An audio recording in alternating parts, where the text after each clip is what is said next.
Welcome to Deep Look, Ultiworld's weekly radio show about the current state of Ultimate. I'm the host and the editor, Charlie Eisenhood. Joining me, Ultiworld's senior editor, Keith Rayner, on this Tuesday, September 19th, 2023.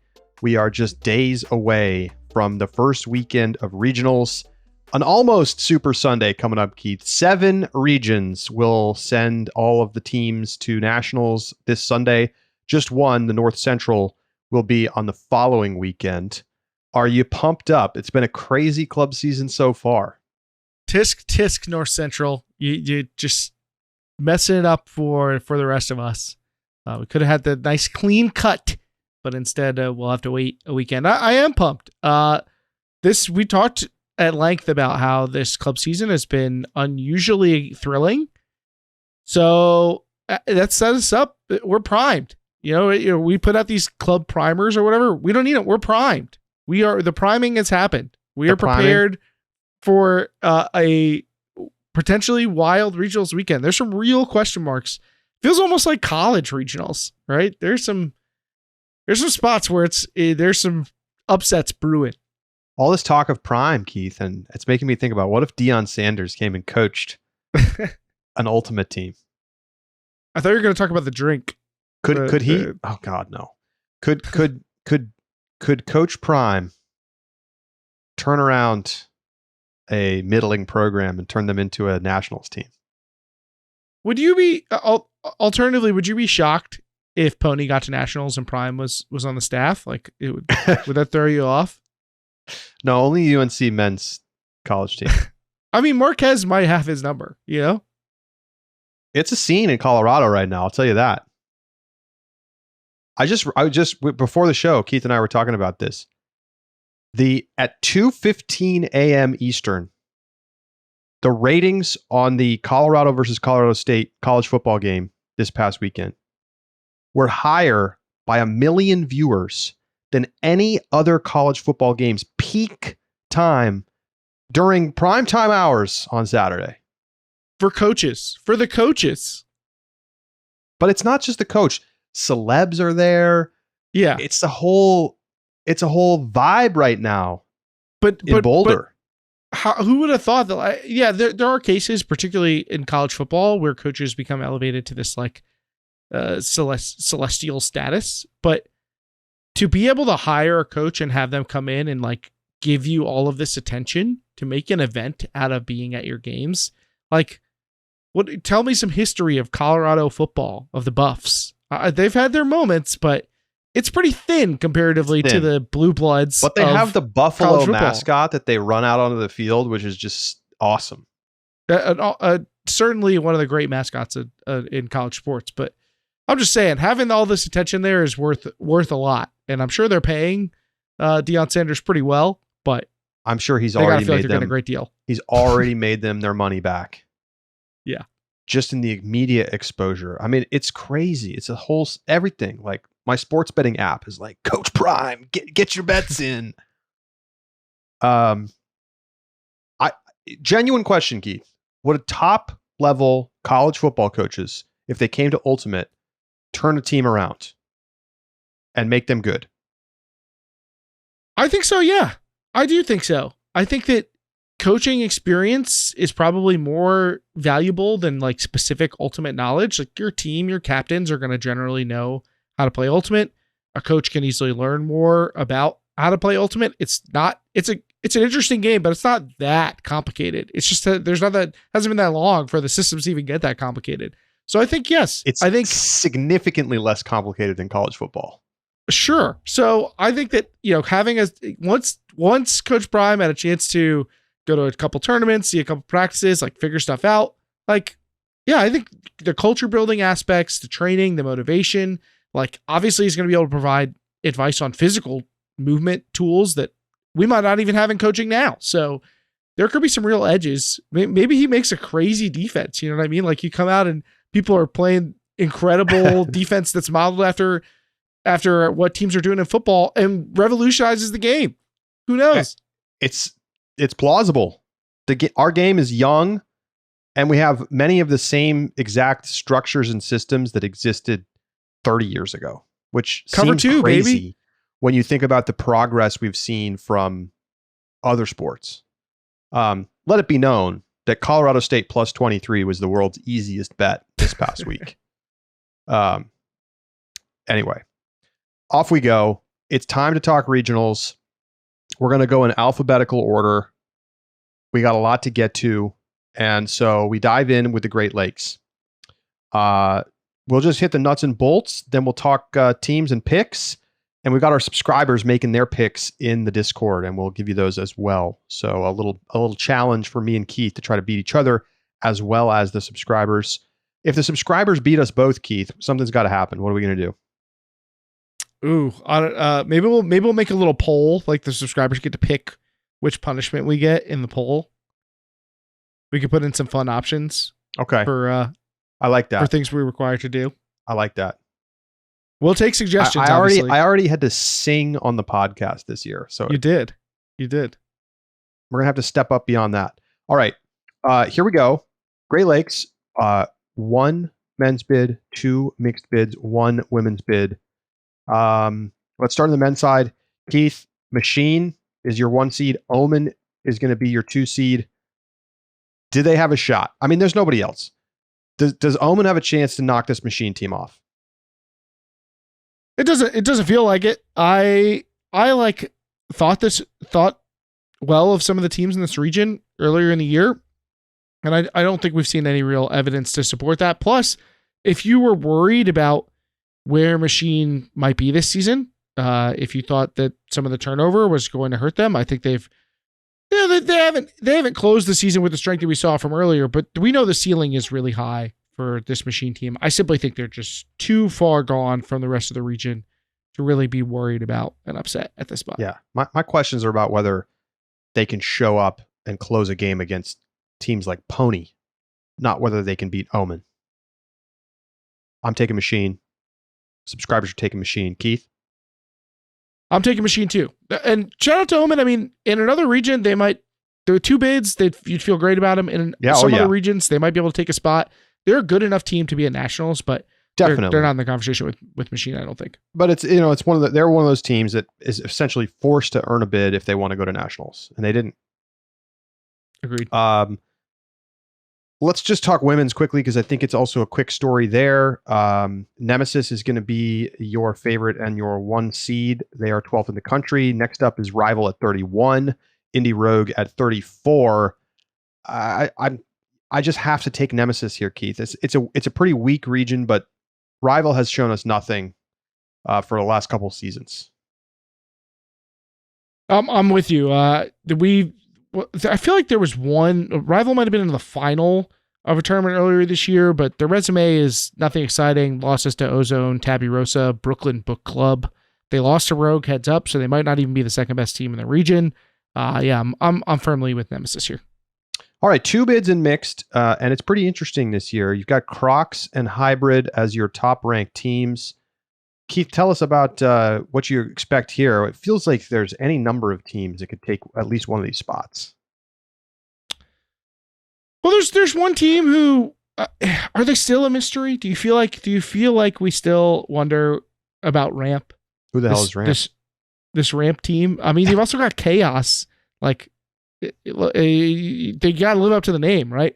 I think though that I am not confident about Ramp. I don't think we've seen the consistency from them. I don't know how much of that's personnel stuff, like players coming in and out. It's a new team. Like you like some of the top end talent, but I don't know. The results have just not necessarily been there for me to be excited about them. They've had some great moments, but inconsistency has plagued them, particularly with how they performed at Select Flight. So I think to me, it's really more a question of Hybrid and Crocs, who's going to win the region and who's not. I think that it's really easy to doubt Crocs based on the fact that we haven't seen it in years past from them. There's no history really to this team being an elite competitor. And then you feel a little silly when they came into Pro Champs as the number 3 ranked team in the country. They didn't play at Pro Champs. They were ranked 3rd in the country going into that weekend. So it felt a little silly. It's like, well, we don't think Crocs is the 3rd best team in the country, but they are good. Their resume is pretty strong. I think ultimately I'm going to side with Hybrid though. I think getting to play against better competition and more experience for hybrid is going to be beneficial for them. And I think I could see Crocs just being glad to have secured a spot in nationals more than focused on winning the region. I don't know. I think they're good enough to know they're going to make nationals. These are easily the two teams for me that are going to make it. I think Ramp could play spoiler, but I just think there's a little too much history with these other two teams for them to get knocked off by Ramp. I'm going with Crocs. They got a straight up head-to-head win. Sure. That's enough for me to feel like they're going to win it. And hybrid has just been a little lackluster for me the whole season. I keep waiting for them to be the team that I remember from 2 years ago, and they just haven't really been that team. I know we feel like they're like connected with noise, but I do see some parallels there. And I did kind of expect to see some of those, kind of flashes that we've seen from noise from hybrid, and it just hasn't come to fruition. The subscribers picks for this region, they've got Machine and Nemesis as well, and they've got Crocs and hybrid coming out of the mixed division in that order. Alrighty, we go to the Mid-Atlantic. 2 men's bids, 2 mixed bids, 3 women's bids. A stacked up region, one of the most bid-heavy regions that we've got. We begin in the men's division. Truck Stop, Vault are your top 2 seeds and the favorites to make nationals. Nothing's slowing down this truck, Keith. This team, regionals is just a formality for a team this good. Nothing to add. I mean, what else can you say? Truck has been exceptional all year. They're focused on a title. Vault also has been really strong, but it's hard to imagine them doing more than just challenging Truck. Yeah. I mean, I think if Vault plays within 3, that'd be a pretty nice result for them. The question is, can anybody else challenge this Vault team? You've got Garden State, Temper. They've been down so far this season, not nearly as good as they've been in the past, but you like their history, certainly. Phantom out of Philly. There's some teams that feel like they could make a push, but Vault has really just played a lot better than them this season, and they're ranked a lot higher as a result. It's hard for me to see anybody knocking these teams off. But you asked over on Instagram, Keith, who's got the upset potential, and we definitely saw some Garden State Ultimate answers coming through. I'm not sure that I see that. I don't know what's up with Temper, why they've had such a rocky season. The roster still looks good, but it's worth noting that Temper team beat Garden State straight up. So, this Garden State team lost to Trident, lost to Mad Men, Omen, like RDU pretty handily, although that was really early in the year. I don't. There's not a lot that gets me really excited about Garden State either. So I'm definitely siding with Truck and Bolt in that order. Me too, as are the subscribers. Keith, tell us about the mixed division. Well, if you follow along with the Mid-Atlantic mixed division, while it's had a history with some real challenges, you know that it's home to Philadelphia Amp. They will enter the weekend as the big favorite in this region, which it does have a couple of potential challengers in the region trying to fight for that second spot. Preseason, Rally was the team I think that attracted a lot of attention, had some splashy additions to their roster. They are going to come in as the number 2 seed. Behind them, you have teams like Loco, the 3 seed, Jug Handle, the 5 seed, another team that I think you want to keep an eye on, Port Authority out of Pittsburgh, the 4 seed. So we've seen upsets in Mid-Atlantic before, and I think it's going to be interesting because you do have these 3 top teams looking at 2 bids. Yeah, it's pretty interesting. I mean, I think it's pretty comfortable for me to pick Amp as the winner here. They've been knocking more on the door of being the top team in the country than being a team that is going to have questions about qualifying. The real question for me is, Rally, Loco. Rally much higher ranked than Loco, but the 2 teams played back at, admittedly, in mid-July at PEC East, and Loco stomped them 14-9. Give me Loco. I want to look at head-to-head results more than just about anything else. It's got a pretty good track record. there's a reason this used to bind seeding. And while I think Rally has had the better overall results, which, is sort of easy to look at with the algorithm, I look at the losses that Loco has taken, and it's like, since their last tournament, right, Fruit Bowl, they lose by 4 to Red Flag, 1 to Mixtape, 2 to Scorch. Those are all really good teams. And they get, sizable win over BW Ultimate. They crush Wildcard. I just think it's going to be a great game, but I like Loco's chances given that they have the head-to-head result.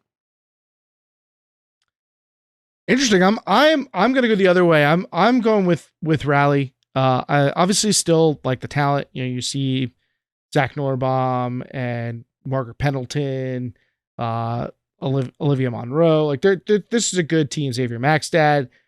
They also have some notable wins from the season. It's back at Frogs, but they beat Shine and Sprocket there. They ended up beating Space Force at PEC. They beat Toro at ESC. They beat Crocs. This is not like just regional level team. This is a team that can play at a national level. They crushed at sectionals, which I think is a good sign. That's the kind of thing you're looking for when you're a good team. So I'm going to take Rally to finish the job at regionals and hold their bid. The subscribers are also taking AMP and Rally in that order. All righty. So we go to the women's side of things. 3 bids, 3 pretty clear teams that are going to take those bids. Scandal, Parcha, and Grit are certainly the heavy favorites. I'm taking them in that order. Parcha has kind of owned Grit over the course of this season. They're the higher ranked team. They've got the head-to-head. They just look like a more talented team than Grit. Scandal, by far, the class of this region, should be comfortable, 6-7 point wins for Scandal through to a Mid-Atlantic title. I'm on board with the same line of thinking. I think Parcha has gotten great reps in. They're a tough team as well. I don't think they're going to be an easy out for a team like Grit or a challenger like Philadelphia Flight. I will say this region we didn't mention, but the word is that the forecast is horrendous for this weekend. It's not sounding good. Absolutely brutal winds. Would not shock me if this somehow gets postponed even. Obviously, you hope that doesn't happen. It takes some pretty extreme circumstances, but it doesn't sound good. So that could also lead to some fluky results, but it also could go the other way. Sometimes you see these windy conditions turn to like the other team can't even move the disc going upwind or whatever. And so it's a rout. I'm also going with Scan Departure Grit. These subscribers are doing the same. We haven't seen Flight take that step forward that I thought we might this year. So I'm sticking with the old standbys. Are you ready for the Saturday forecast, Keith? In is it Frederica, Delaware? I assume so. I know nothing. Hit me with this awful news. I know nothing about Delaware. I literally know one thing. You know about their sales tax. I do know that. Their tax rules. That's a good point. I do know that. Windy with rain early, then remaining cloudy with showers in the afternoon. Potential for heavy rainfall. Winds northeast at 20 to 30 miles per hour. Chance of rain 100%. Rainfall possibly over 1 inch. That is brutal. Yeah, if you're expecting the winds to be 25, like imagine what the gusts are going to look like. And let's take a look here. It's straight bracket for mixed. And they'll play pre-quarters, quarters, and semis on Saturday. So there's going to be like real games. It's not just like pool play beatdowns. Crazy. Going to be ugly. 20 to 30 mile per hour winds and rain. I mean, they really should postpone. It's brutal. Okay, onwards. We're skipping the North Central this week because they're not playing. We will discuss it next week. We move over to the Northeast. 3 men's, 3 mixed, 3 women's bids, stacked. This is a very deep region. A lot of good teams. The battle for like top select spot is going to be pretty interesting in this region. Keith, I'll let you decide where we start. Where do we have the hardest time making a decision? I think the women's division was where we had the toughest time making the call who it's going to be in the women's division, because you have what was it, 6 ranked teams in this division, in this region. That is a lot, and 3 spots like you mentioned. You're going to have your favorites, your bid earners coming in, Brute Squad and Bent and Sixers. Sixers taking the second seed in there. And then you've also got teams like Siege and Iris, Starling. So it's 6 top 25 teams in the field in the Northeast. And, we've seen plenty of chaos at Northeast regionals. I don't think it's clear what order the 3 favorites could finish in, or if all 3 will survive the gauntlet in the Northeast. I mean, it's a crazy question here of what's going to happen with these teams. We know how much promise Bent has, but the results haven't necessarily backed it up. And Elizabeth Mosqueda out for the series with an injury.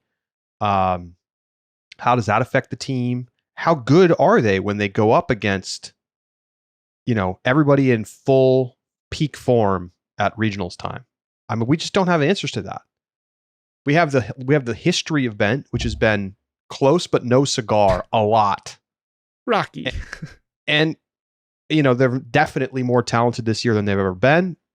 Is that enough when they're going up against a Sixers team that just reloaded with a bunch of additions basically for the postseason? And then you got Brute, which we don't even know. Is Alevka playing this weekend? I don't know.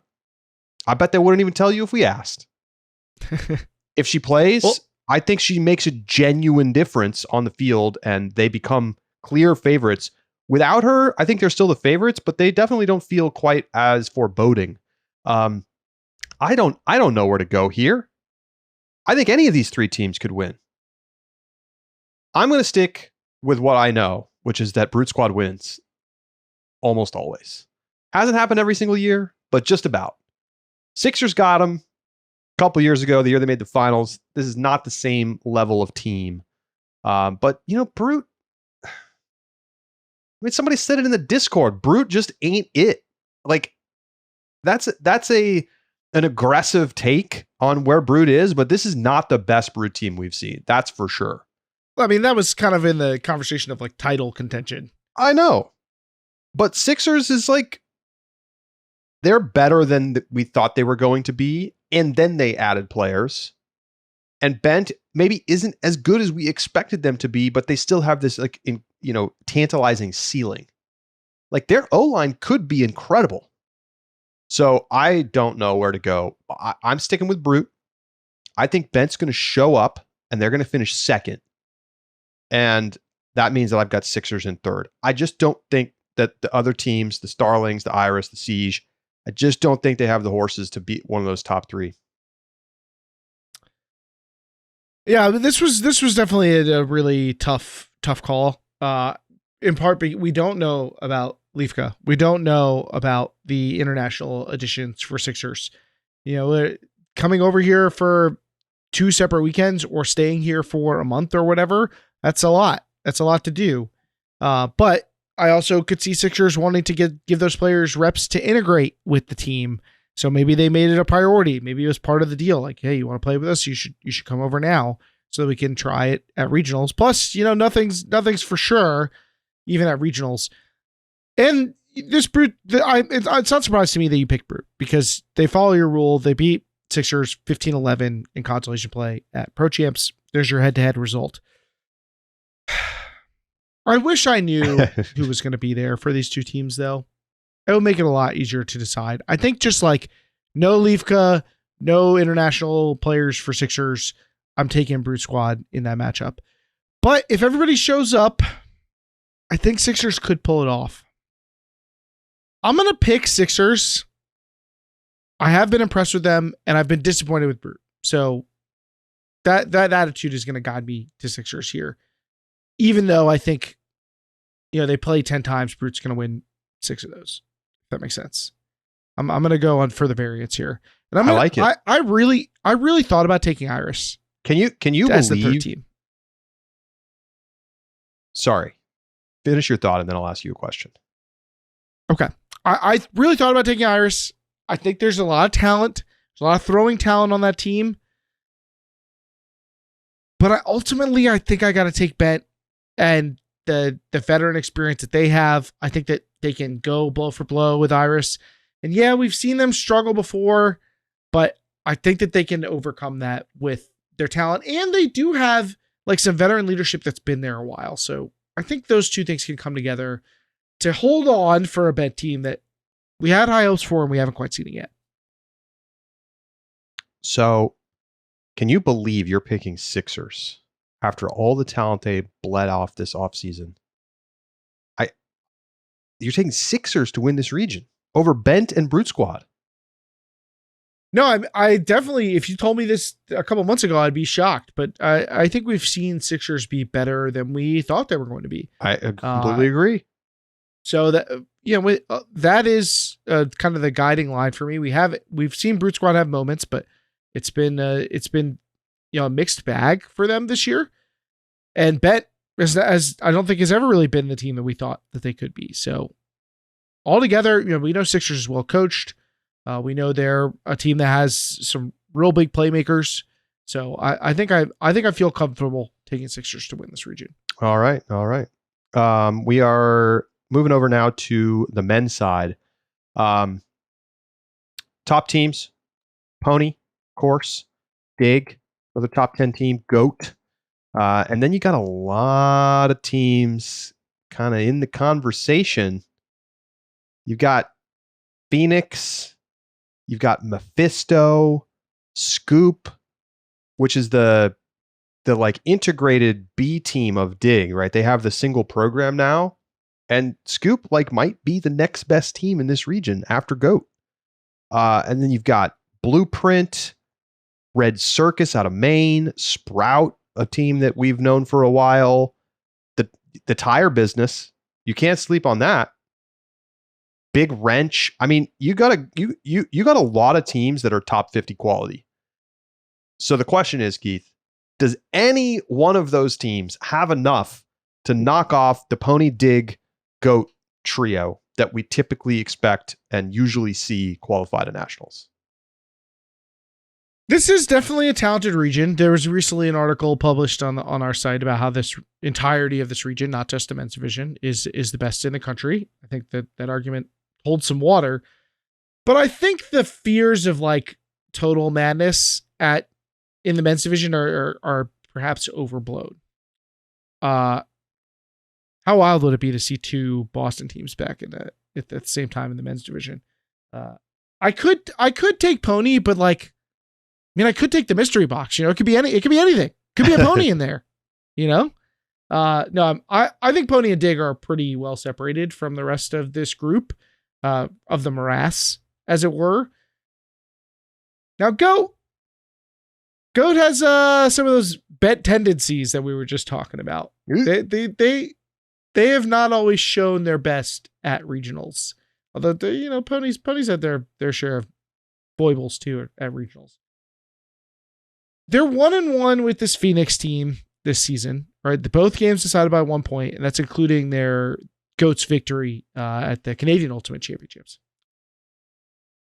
That to me is the matchup. Are these other teams good enough to maybe knock off Goat or Phoenix along the way and throw a wrench in things? No pun intended, big wrench. That's in the cards. But I think the most likely thing is that we're going to come down to Goat and versus Phoenix. And I think I'm going to take Phoenix here. I think they have the talent. Wow. I think that they're hyper motivated. And like, I don't know, where's the Goat buy-in? Maybe now they're past CUC, like they're more focused on the USA series, but I think that this Phoenix team is going to be really, really motivated to show that they're better than Goat. To finally get there? Yeah. I mean, Phoenix got them at SFI East. 14-13, Phoenix wins, but then Goat got them when it counted as CUCs. They did. Round 3, rubber match, possibly for a spot at nationals. Phoenix genuinely might be the next best team in this region. I think they probably are. I think if I had to pick right now, them versus Scoop in a hypothetical game, Phoenix -2, probably 2.5. So I get it. I get why it's a conversation, but give me GOAT. GOAT doesn't lose to Phoenix when it counts. What happened to Sprout? Where did they? Are they just totally out of the conversation? They lost their good players to Dig. I guess. Are they even going to be a regional? Do they qualify for regionals? Yes, Keith. Nobody talks about this team anymore. They were kind of intriguing in the preseason, but yeah, they finished third in their section. Yeah. Well, don't talk to me about sectionals. Sectionals doesn't mean that much. We don't even know who shows up at sectionals. Teams send half rosters. Who is on this team right now? They're just not as good. It's that simple. They got some guys. That's what I'm saying. They got some of these UMass guys. I mean, they're not bad. I just feel like they don't have enough depth to truly challenge the top level teams. But hey, who knows? They don't. But do they have to challenge the top level teams? It's like UMass kids. Is the question. It's like UMass kids plus Rusty Ingoldsmith. Old heads, and then they're going up against they lose to Tire Biz, which is just the Vermont guys. It's true. Yeah, definitely like the top select matchup in this region is hype. That's what I'm excited for. It's pretty hype. All right, the weather helps them out. Let's go to mixed. 3 bids. Exist, Sprocket, Slow are your bid favorites. And I don't know that there's a real challenger this year, Keith. A lot of times we get to Northeast regionals and there's 4 or 5 mixed teams that you think could make nationals. Just not seeing it this year. I think it's those 3, and it's just the question about which combination. By the way, I don't think I clarified. I'm taking Pony Dig Goat in that order. Same as the subscribers. Yep. Keith's got Phoenix over Goat in the last spot.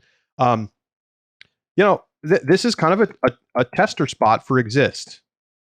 They've been a little bit underwhelming relative to the expectations that were heaped on their shoulders coming into the season.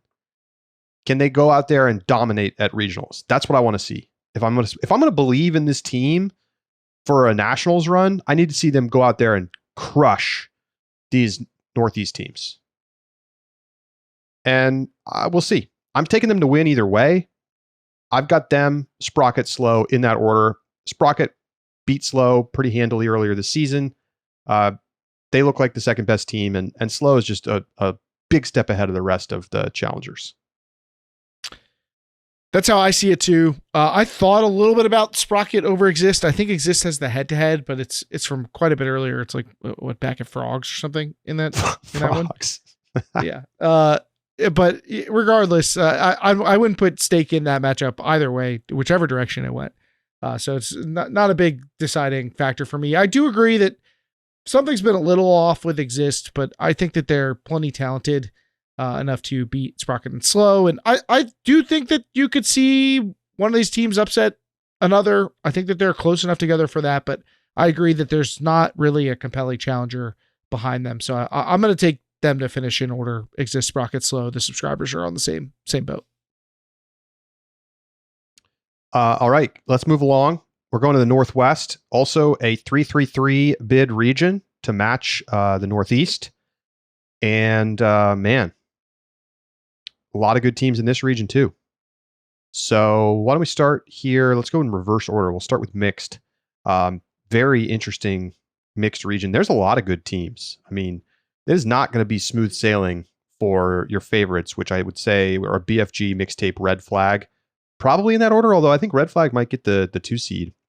I'm not sure if that's up yet. I've barely been looking at USAU because most of the regions still don't have seeding and schedules up, which is just infuriating to me. But we're recording on Tuesday. Afternoon. I mean, it should have been done already. It should have been done out at 8 a.m. on Monday. They should have a deadline. What are you going to do? The question is, can teams like Moondog, Scorch, and others maybe take down one of these big teams. A lot of good teams. I mean, we saw, remember at Fruit Bowl, Keith, it was kind of crazy. That's true. And I'm looking right now. They do have a format up.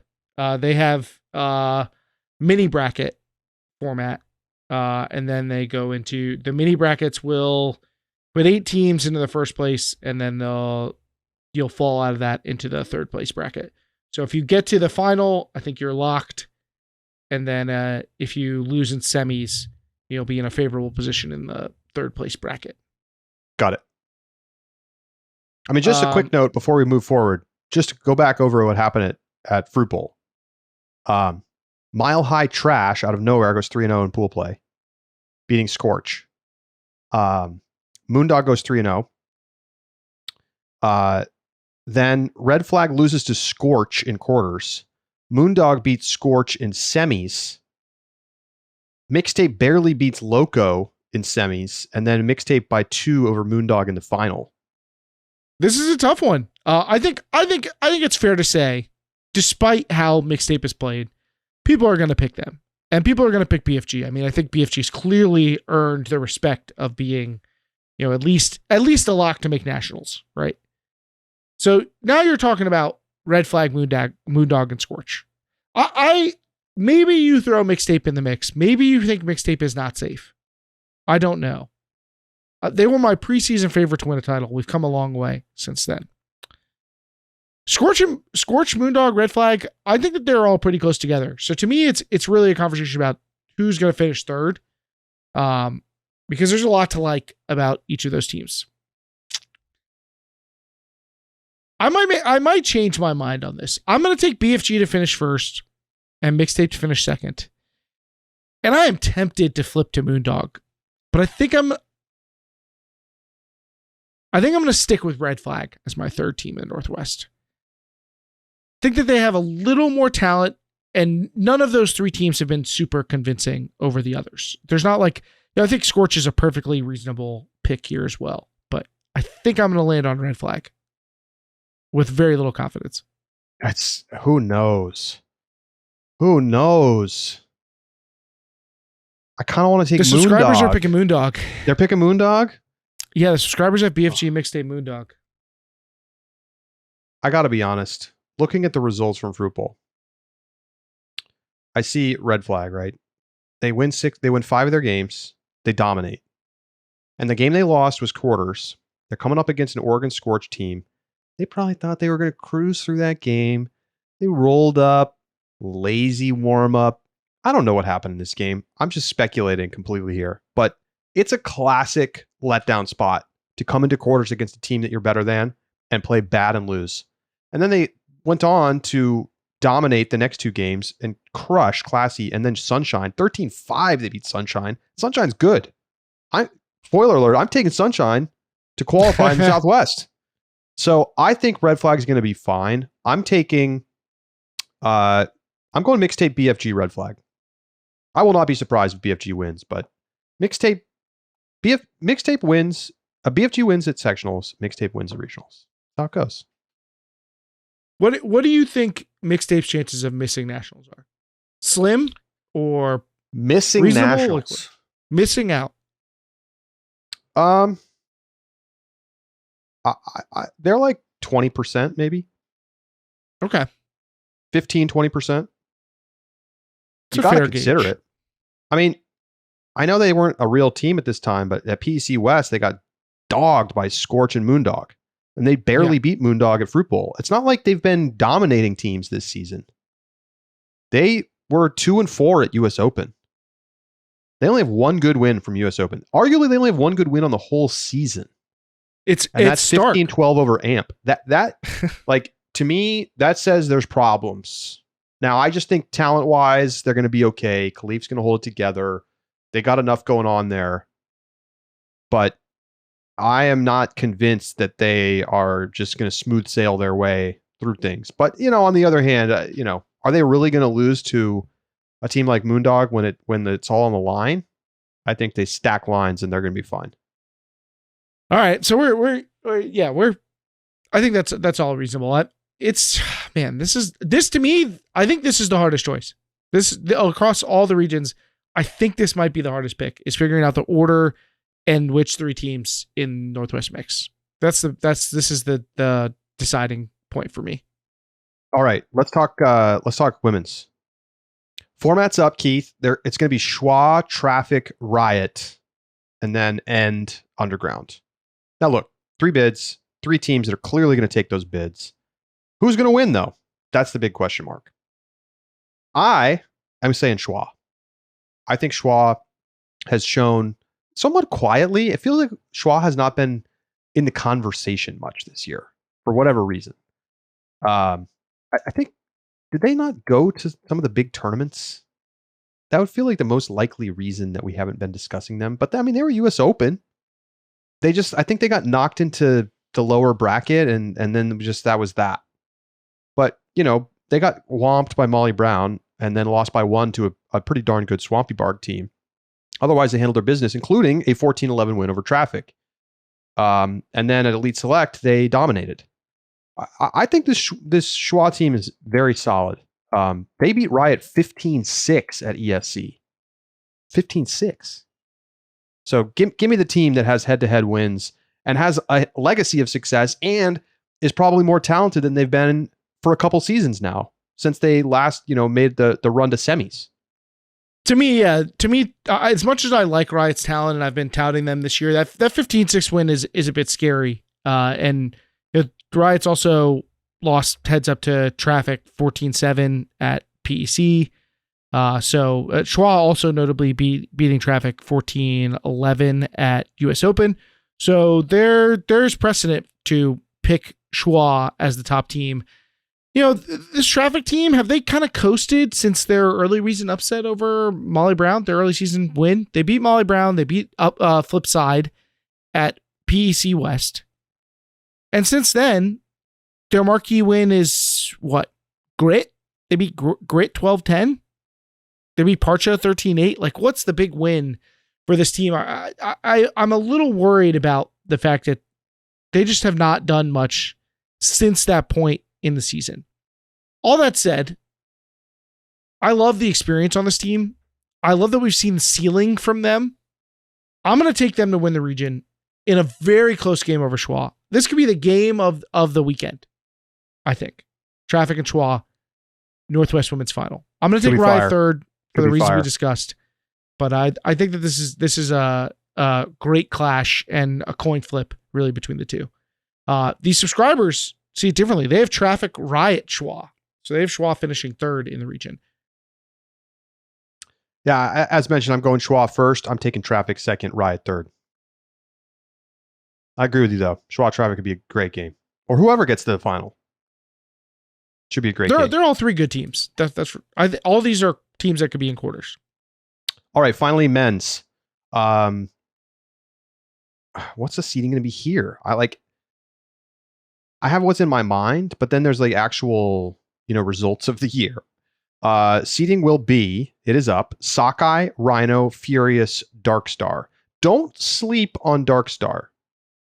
That's all I'm going to say. Do not sleep on Darkstar. They beat Sockeye at Solstice in June. That was a long time ago, I understand. But they're solid. They're solid. Yeah, I mean, they lost by 3 to Revolver at PEC West. They beat Diziva, who's a top 25 team, but not impressive results at Ski Town Classic for whatever that's worth. They did go undefeated, but they didn't look super comfortable doing that. I don't know. I'm not really sold on them as a particularly interesting challenger. To me, this is really about the ordering of the 3 at the top. Is Sockeye going to be Sockey's the one? Sure, but Rhino, we've talked about this. Like, we don't know what to diagnose the Rhino with. We need a specialist. We need to see like the exotic animals, but the person who like studied rhinos their whole lives to figure out what exactly is going on with this one. Because this is a head scratcher. But I just think they're more talented than Furious and Sockeye. Yeah. So I'm ultimately going to take them to put it together at regionals. This could be their best performance of the year. Like, would it shock me if they came out, they crushed and they never played this well at nationals. Thank you. No, that would not surprise me. No, I genuinely think they could start to put it together finally. I mean, a team like this, the problem is the offense, right? It's like the continuity isn't quite there. You haven't had enough reps. A lot of times teams take a while to figure it out. I think that they're going to figure it out. I think that they have the talent that's needed to step up and again, like they're a classic team where like if they go out and they crush this weekend, I'm going to be like, okay, Rhino's back in the semis conversation for me at nationals, despite having a really unfortunate lackluster season. There's too much talent, Keith. Dylan's back. Did we forget about the narrative? They have to fulfill their narrative journey. They have bad start, not figuring it out. Maybe there's some infighting, snipping at each other. They start to get the things going. The train starts rolling at regionals, and then they go into nationals, and who knows? Chasing San Diego. It's meant to be. Look, yeah, move the line based on this narrative. Move the betting lines. Gotta. I'm so unconvinced by Furious and Sockeye. That's the problem. All three of these teams have underperformed. But I'm taking Rhino first. I'm going to take Furious second, Sockeye third, and who knows? I mean, Dark Star could beat Sockeye. Sockeye is very susceptible this year. I think I'm in the same boat. I'm going to go Rhino, Furious, Sockeye. I'm not excited about it, but this is not the most exciting region to talk about. It's true. Okay. It's because of the underperformance of these teams. Hopefully they bring it and put it together. I mean, this is the time, right? We're going to take a break. When we come back, the Souths.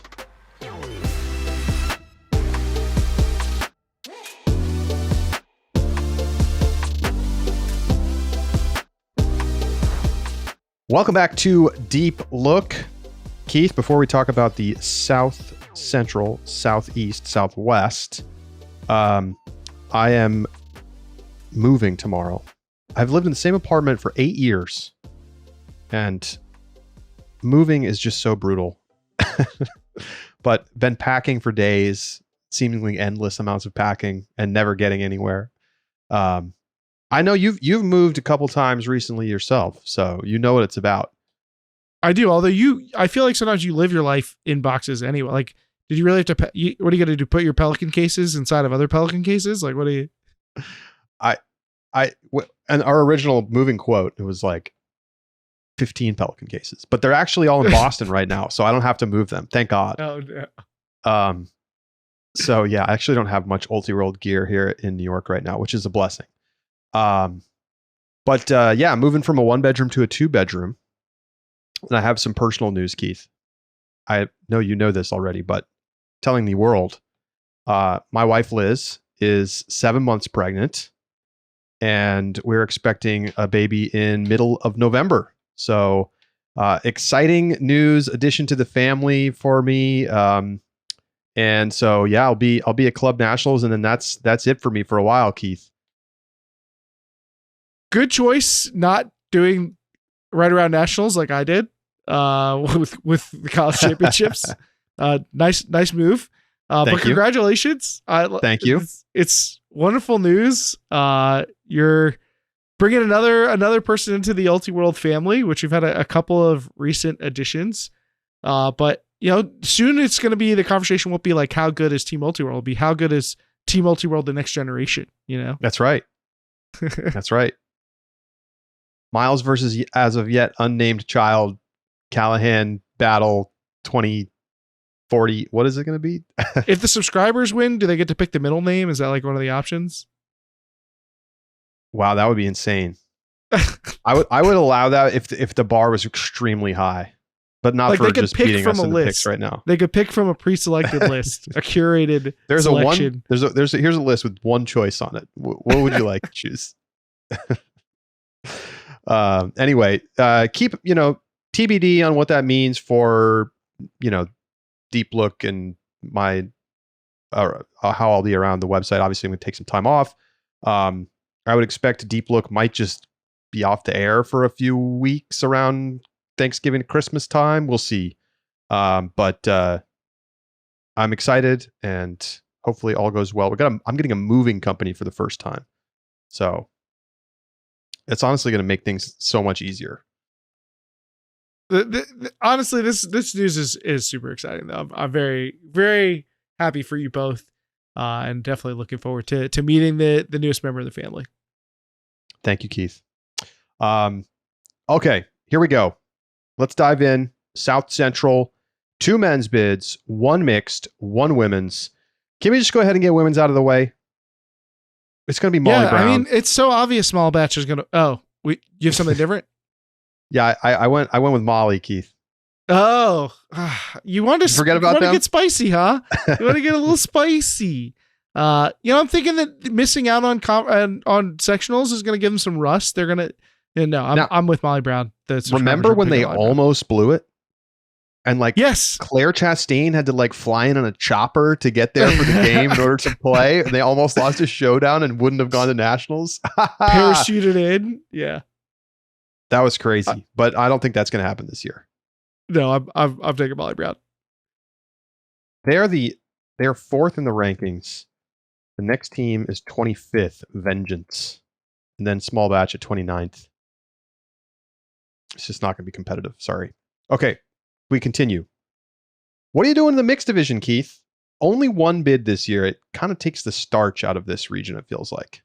It does, because I think this region's actually pretty interesting. I think that the depth of the region is comparable with some of the regions where we're talking about all this drama. They got 2 or 3 bids or whatever, but they have just 1, and it's the top ranked team is in the region, which is a shame. I think that there are a bunch of good teams that could compete, but this is a place that desperately needs a second bid for the likes of Love Tractor and Public Enemy and Waterloo to all fight it out. That would be where the drama is. I don't think that Shame is invincible. I think that there's a world in which Love Tractor pulls it all together, but Love Tractor has been remiss to pull it together. Okay, but hang on a second.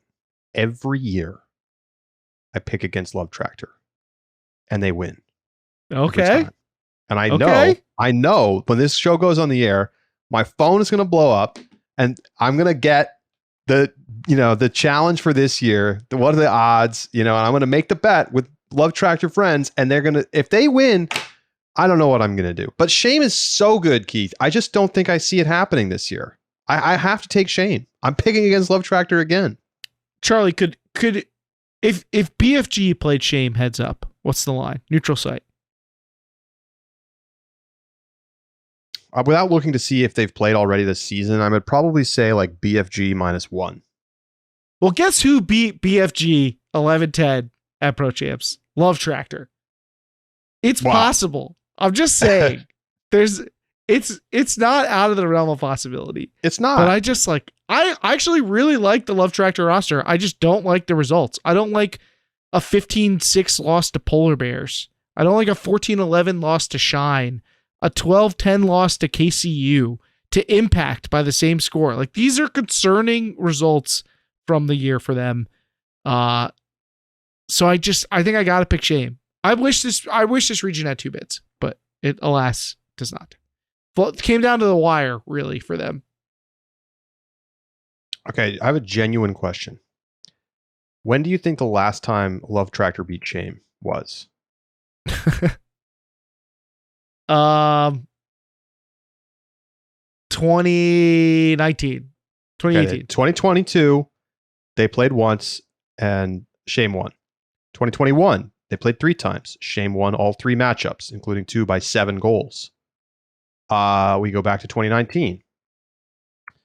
They played twice. Good guess, Keith. Shame went 2-1, but woohoo! On Sunday of Pro Championships, Love Tractor won 15-10 in 2019. It's been 4 years. I don't see it changing today. Oh, I thought you were saying they're due. I thought you were talking yourself into it again. No. Sorry. It's been black 4 times in a row. It's got to be red. It's got to be red now.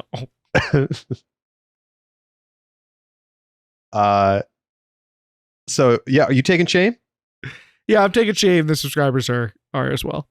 All right. Well, shocker, we took the number 1 ranked team in the entire number 1 in the country. Crazy. Okay, men's side, Bravo and Double Wide, heavy favorites as always. It should be a fun game. It usually is. It's divisional NFL game. But I'm taking Bravo. They've just been the better side. They're the defending national champs. Give me the favorite here. I'm taking Bravo too. I think this is closer than you might guess on paper. Like if Double Y wins this game, I'm not going to be surprised. But they're the two without doubt in my mind, and I'll take Bravo as the more talented team with the better resume. We move on to the Southeast. We've got three. Excuse me. Wait. Yeah, that's written wrong here. We have 3 men's bids, 1 mixed bid, and 1 women's bid. Of course, RDU picking up the third bid.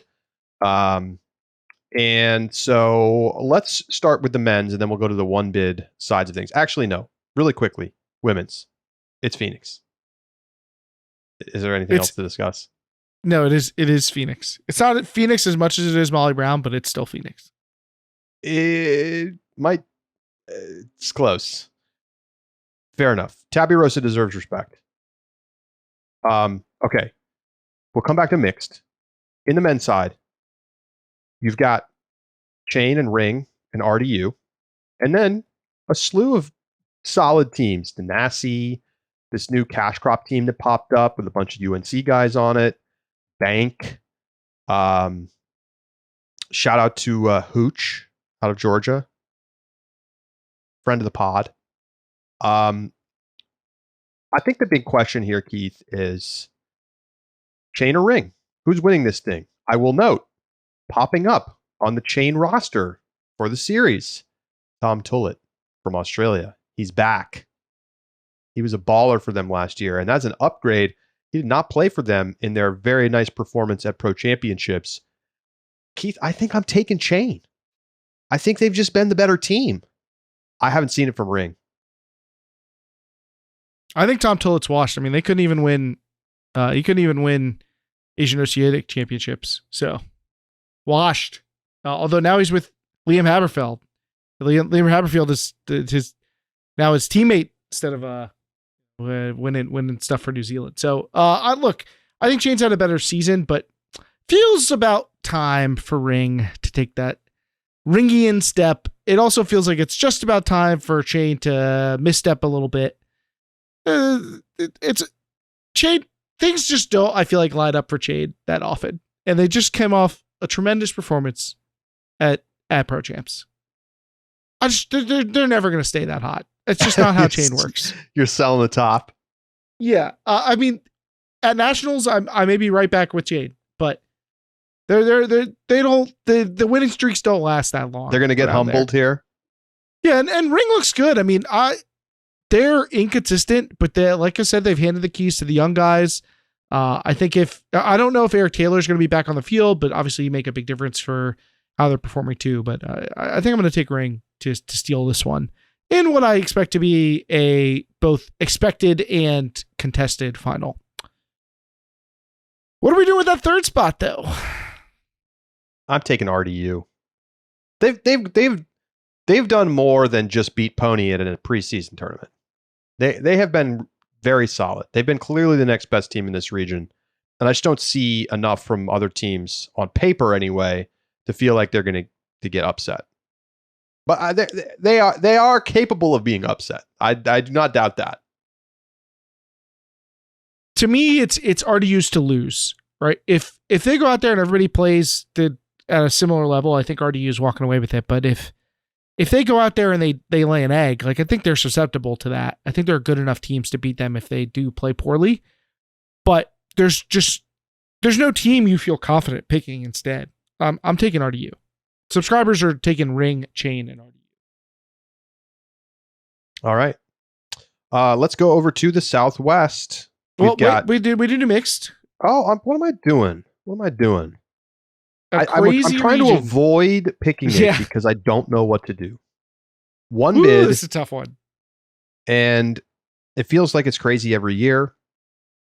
Shine gets out to the awesome start to the season, but then peters out. Space Force is the top ranked team. What are you doing, Keith? Space Force, Shine, or somebody else? Yeah, you got Dirty Bird and Toro in the field. You know, maybe Charlotte Storm. Although I really think it's about that top 4. But I mean, what a field to fight for one bid.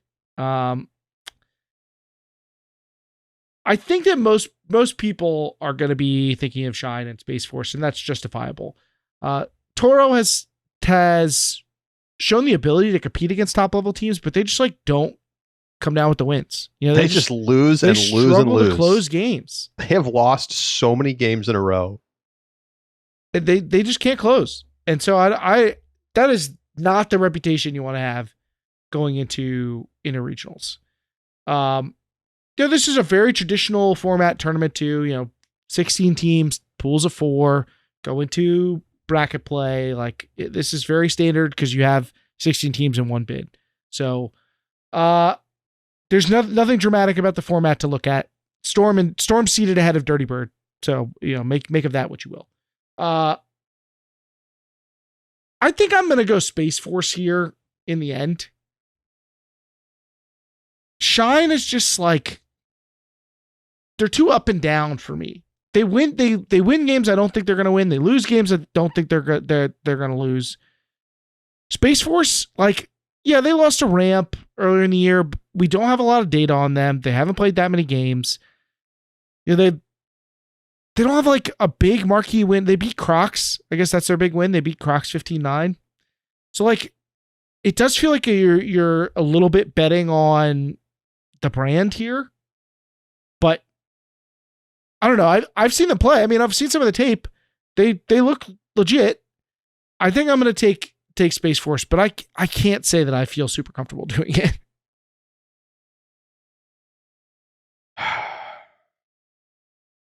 I'm taking Space Force, but with no confidence whatsoever. I think Shine could win, but I thought they were going to win last year. I was convinced they were going to win last year, and then the Space Force beat them. So now what? And it's not like Shine had some amazing season. I'm going to go with the history here. I'm taking Space Force. I also think structurally, Space Force being the 1 seed, it's a much easier path to the final. They don't have to play that Toro matchup in semis that Shine is likely to have to take. Burn your legs out on a game. Space Force just cruising. I think it's going to be Space Force. Subscribers disagree with us. They're going Shine. Okay. Now we can move over to the Southwest. 1 bid men's, 2 bid mixed, 3 bid women's. I think actually I want to talk women's first, even though it's 3 bids. Is there any question in your mind that it's going to go Fury, Flipside, Nightlock in that order? No, there's not really. I mean, I feel like every year there's some like, oh, maybe it's LOL or Wildfire, but it just never really happens. So to me, yeah, this feels pretty locked in at 1, 2, 3 Fury, Flipside, Nightlock, and the subscribers agree with that too. All right, so let's go ahead then and take a look at the men's side.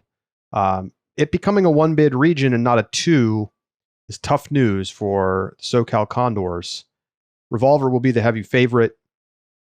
What's the percentage chance that it's not Revolver? I'll give you any other team.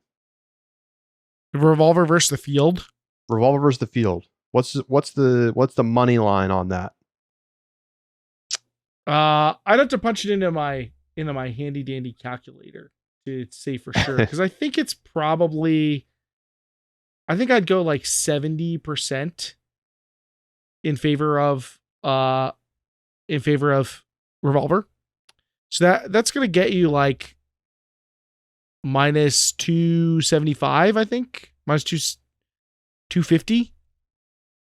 Yeah, you're about that area. Yeah, so I'd say Revolver minus 250 or something like that. Oh man, I'd hammer that. I think it should be like that's what equates to 70. It's 71%. I guess I just think it's a higher percentage than that. You think it's ultimately like 80% or something like that? Yeah, I do. I like the Condors, but I can't remember the last time they beat Revolver in a big spot when Revolver was good, and I think Revolver's good this year. I think didn't Condors win the region once recently, or has it just never happened? Yeah, I just double checked. Condors beat Revolver in 2021, but that was like the leanest year for Revolver in a long, long time. That was like the first rebuild season. But otherwise, this has been Revolver's region for as long as, since the dinosaurs walked the earth. I mean, This is just, it's domination out here. And I'm not going to deviate from that. I'm taking Revolver. And even Condor's early season success that got us excited felt surprising. I think that Condor's lost some key talent, some of it to Revolver. Hello, Calvin Brown. So yeah, I'm with Revolver. Okay, so then we get to the arguably the spiciest region of all.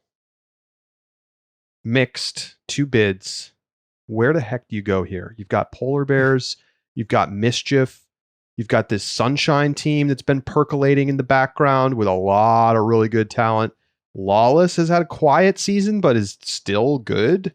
I don't know, Keith. There's a lot of teams in the mix here. It feels like 4 teams for 2 bids, and they all feel credible.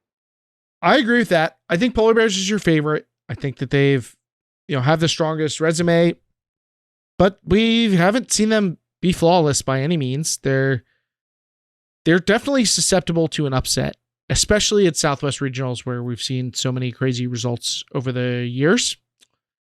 But yeah, there's like not. I think Lawless and Sunshine is probably the only combination here that feels like that would be shocking. But it's possible. It is possible. I think I'm still gonna I'm gonna take Polar Bears in the end. I think that they're just the best team. But after that, it's tough. When you look at Lawless's resume, there are some compelling answers there. Mm-hmm. There's definitely talent on the roster. I do feel like this team doesn't always quite. They don't always seem like they're on the same page. But I'm not sure that I can buy into Sunshine. I like their talent. I don't know if I can buy. Do they care? Do they really want to make nationals? Would making nationals be like an inconvenience to them? This team seems like a team that's like together for fun. That's the vibe that I get. I'm going to take Lawless as my second team. Keith, I'm not going to pick Polar Bears, and I'm also not going to pick Mischief. Oh, no. Sunshine, Lawless, in that order. Total shakeup of the Southwest. It's been too much hegemony for too long from these Bay Area teams. I think Sunshine looks legit. They look like the real deal. They have the results to back up the roster. I cannot get excited about Mischief. I can definitely see Polar Bears making it. I think Mischief has no chance. No chance. Whoa. No chance is bold. I mean, this is the type of call that you're going to crow about if you win. If you're right on this, you're going to be talking about this for a couple of years, I think. Now, hang on a second. Before I like go full all in on this, I do need to look at the schedule of the tournament. Do they have it up yet? I don't think they do. Okay, well, then so be it. No schedule. I don't know what the format's going to be. That definitely could affect things. It's possible that the path is going to mean that, Lawless and Sunshine have to play in semis and only the winner goes through. I guess it's still possible that it could go that way, but yeah, you heard it here first. Sunshine, Lawless, baby. The subscribers are taking Polar Bears and Mischief at the top. They also took Revolver in the men's division too. They're going chalk. They're going old school chalk. Well, they haven't learned about this new era that we're living in. It's been a wild year. We need the closes to live up to that.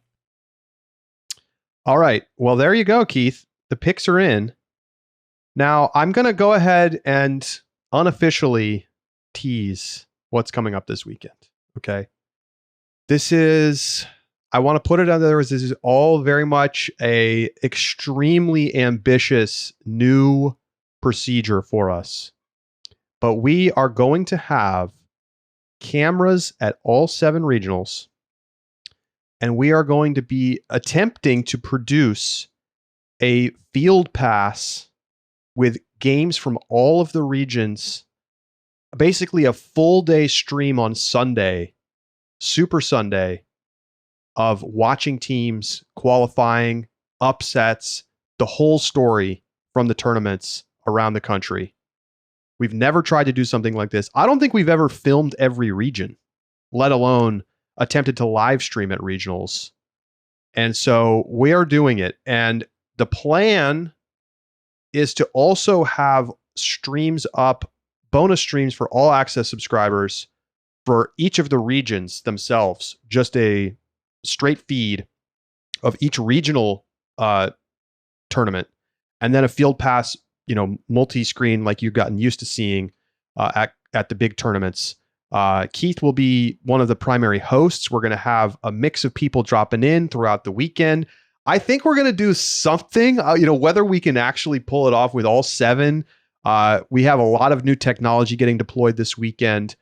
There's a lot of things that can go wrong with something like this, but we really wanted to push the envelope and try to do something that I've really been thinking about for at least 5 years, which is doing a big show on Regional Sunday for Club. And we're finally here to the point where we're going to give it a shot. And I'm really excited to see how it goes. Even if some of it goes wrong, I think we're still going to deliver an incredible amount of content this weekend. And worst case scenario, we're still filming. So we're going to have footage to put up from all of these tournaments. So yeah, if you are interested in being involved, if you think that you would be somebody that should be involved in the Field Pass commentary side of things, reach out to us. Why don't you just hit us up right here, deeplook@ultiworld.com. I know Keith is going to be looking for some other folks to join the broadcast. And this has been, many weeks of planning and preparations. And I still have to send out equipment to a few people this week. And so fingers crossed, it all goes awesome. And we hope you will subscribe and check it out. The Field Pass will be available to all standard and up subscribers. You'll have to have all access if you want the individual regional feeds. Those feeds, just FYI, are going to be in and out a little bit because we're going to be stopping between games, and then they're going to be moving between fields at times if games are not interesting. So, it's not going to be one continuous video feed, but it will be, in for long stretches during rounds. So, Keith, I'm super excited. I mean, this is the dream. We could watch 4 different teams from around the country scoring upsets all at the same time. We've come a long way from following some Twitter threads, but dang you, North Central, for throwing everything off. I mean, it would have been one more thing. It makes my life easier. We could have truly Super Sundayed it. Also, my condolences to whoever will be filming at Mid-Atlantic Regionals. It's a tough draw. It's a tough draw. But I mean, this is what Field Pass is meant for, right? This is it. Seasons on the line, some of the most dramatic games of the year, which often, because they're all happening simultaneously in varying locations across the country, are often hard for us to get. If the floor of this project basically is still the best coverage of regionals from a video standpoint that we've ever had. So that is really exciting. And, I'm looking forward to hanging out with the folks. I think it might feel a little bit like the old Twitch streams, but we'll really get a chance to be a part of some of the most exciting moments of the season. The stuff that usually is like reserved. And if it gets crazy, we're gonna have it there. I can't wait. You never know. I mean, there's always something crazy that happens in club regionals. Like even Sunshine and Lawless making even in nationals together. Standard years, and this is nothing like a standard year. I mean, this has been a wild season, Keith. It's now regionals really has to live up to it. This should be good. The gauntlet's really even thrown. Thank you everybody for tuning in. Make sure you join us for our subscriber bonus segment out the back. Keith and I are going to draft non-bid earning teams that we think are going to have the best chance of qualifying for nationals. Whoever drafts the best team wins the right to name my child's middle name. You already have it, so. We don't know if it's going to be a boy or a girl, so nothing is decided in terms of name. We're being surprised. So make sure you join us there. Keith, I'm looking forward to this draft. This is going to be a good one. And you can become a subscriber at ultiworld.com/subscribe. Any level of subscription gets you access to all of our exclusive subscriber articles, podcast bonuses, and lots more. So great chance to sign up today, get a standard or all access to be able to watch the streams from this weekend. And we look forward to getting your feedback on all of it. For Keith Rayner, I'm Charlie Eisenhood saying so long. We'll talk to you next week right here on Deep Look.